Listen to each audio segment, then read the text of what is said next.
Okay, dito naman tayo sa claim, no? So paano mag-claim? Ito halimbawa ay yung ating card holder or member natin na driver ay ilang beses na siya nagpapagas sa atin, no? And ang dami niyan, may mga na-accumulate na siyang points. So it's time na kailangan niya nang i-redeem yung mga points niya. Gusto niya nang mag-redeem, so i-claim niya na. Click lang natin sa claim.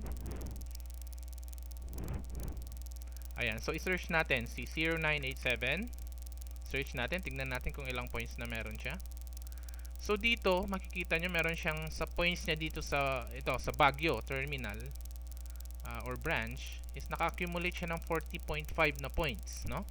So sa baba makikita nyo overall points. So 58.5. Bakit may overall points?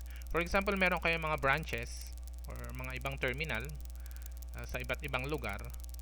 And syempre, pag nagpapagas siya, talagang hinahanap niya yung fuel station nyo. Doon siya talaga nagpapagas kasi gusto niya i-maintain yung points, maka-accumulate siya ng points.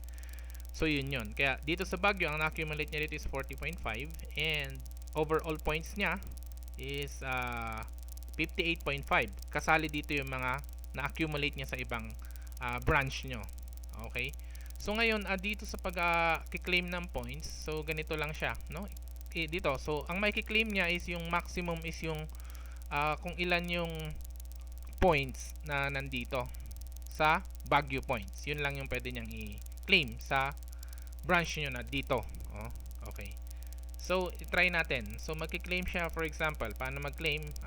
40.5 yung available. So, magki-claim siya, for example, 10 lang muna. Hindi lahat. Ayaw niya i-claim lahat 10.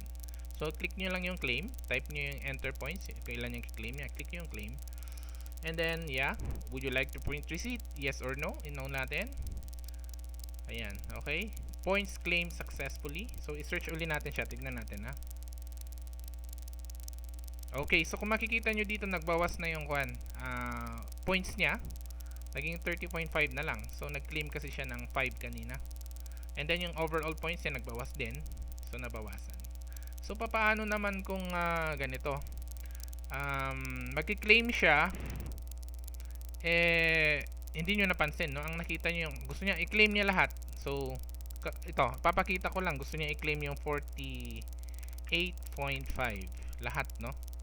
So ngayon hindi gagana ito kasi yung maximum na pwede niya i-claim sa branch niya is 30 point. Sa branch na ito, sa Baguio ay 30.5 lang. So kung ilalagay niyo yan, mag-error yan. So insufficient balance. So hindi siya mag-execute, mag-error lang siya. So kung i-search niyo siya, 0987, ulitin natin. So walang nagbago, no? So ganun.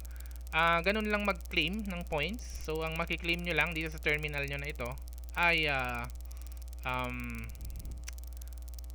yung available dito sa points niya dito sa terminal na to. So pwede siyang mag-claim doon sa kabila. Mama, ipapakita ko kung paano yung remedyo, paano gagawin naman 'yon. Okay? So, ganun lang mag-claim.